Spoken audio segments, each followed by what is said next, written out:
Dahil pa rin mga tambak, mga bossing. Ito yung ating munting mansyon yan. Meron ng yan ang pinalagay natin na alulod. Tapos itong bintana ay okay na yung yung mga kantuhan.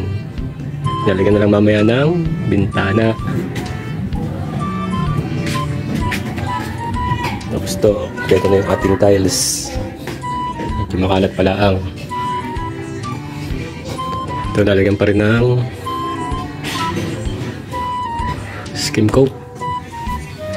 Mabubulihin na lang. Ayan. Ito namang yero, yung ating tinurong pinalit natin.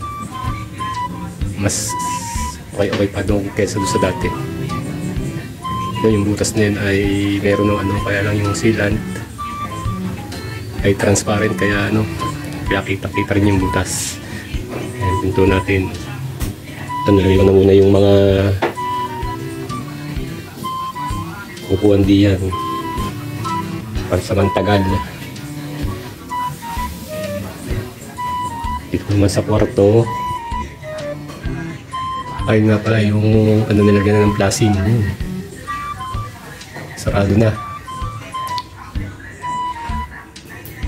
At ito naman yung dating kwarto ay pinatakluban na natin. Yung bintana dyan ay ililipat dun sa salas.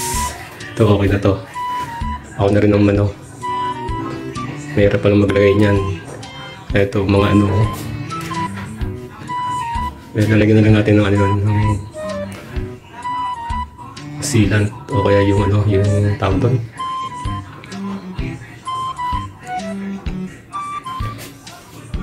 Ito.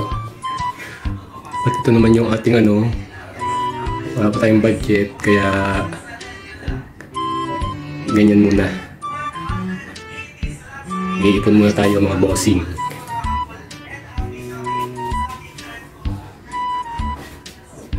Ito siguro ay papakuha ko na lang muna yung daglag na yan. Kaya ito ay pasamantala na, kaya ko muna ron, papatong ko.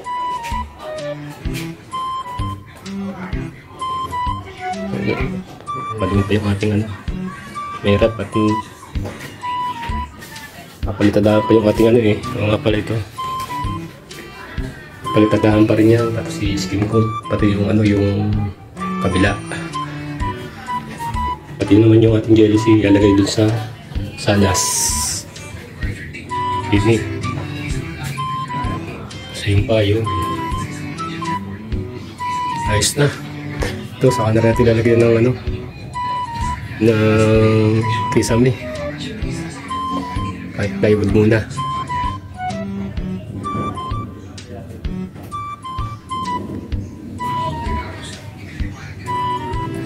Ito yung yun, hindi pa nalagyan ng pababang PVC. Yan, magandang panahon natin ngayon. Medyo maaraw, nakasilo. Bilang muna update natin mga bossing sa ating munting mansyon. Yun lang.